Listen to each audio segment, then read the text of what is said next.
ஆண்டவன் அறிய நெஞ்சில் ஒரு துளி வஞ்சம் இல்லை, அவனன்று எனக்கு வேறு ஆறுதல் இல்லை.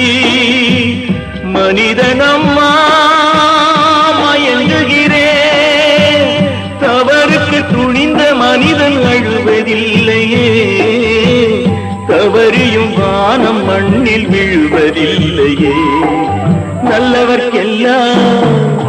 நல்லவர்க்கெல்லாம் சாட்சிகள் ரெண்டு, ஒன்று மனசாட்சி, ஒன்று தெய்வத்தின் சாட்சியம்மா. நம்பிக்கை வைத்து கல்லையும் பார்த்தால் தெய்வத்தின் காட்சியம்மா, அதுதான் உள்ளத்தின் காட்சியம்மா, அதுதான் உண்மைக்கு சாட்சியம்மா.